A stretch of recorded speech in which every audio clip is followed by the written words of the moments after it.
তলাবিহীন ঝুড়ি থেকে যেখানে উঠিয়ে এনেছিলেন বাংলাদেশকে, সেই বাংলাদেশকে আবারও তলাবিহীন করে ফেলেছে আজকের এই সরকার।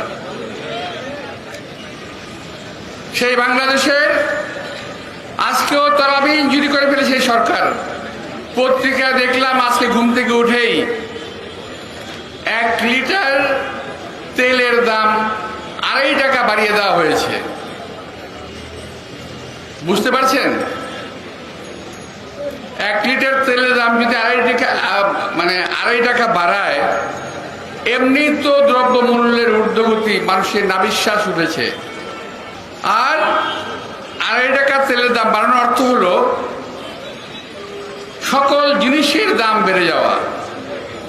কতগুলো জিনিস আছে, বিদ্যুৎ, তেল, এগুলোর দাম বাড়ানো হলে এটা একেবারে মানুষের শিরায় শিরায় প্রবেশ করে, গিয়ে প্রতিটা জায়গায় একটা এফেক্ট করে।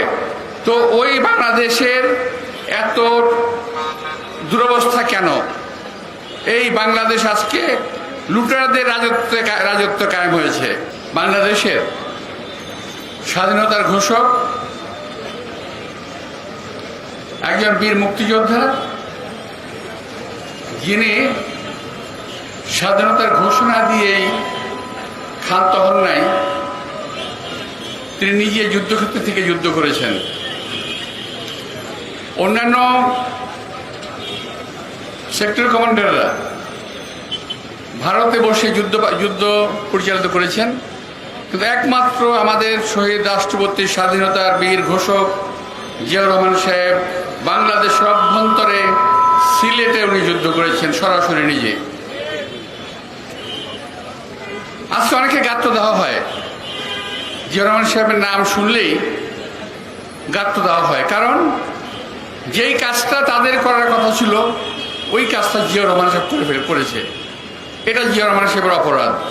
বিএনপি মানুষের মননে মগজে টিকে আছে, টিকে থাকবে, এবং ইনশাল্লাহ এই দেশকে সকল রকম বালা মুসিবত বিপদ থেকে রক্ষা করবে। বিএনপির হাতেই একমাত্র বাংলাদেশের স্বাধীনতা নিরাপদ, কারণ এই বিএনপির প্রতিষ্ঠাতা শহীদ রাষ্ট্রপতি জিয়াউর রহমান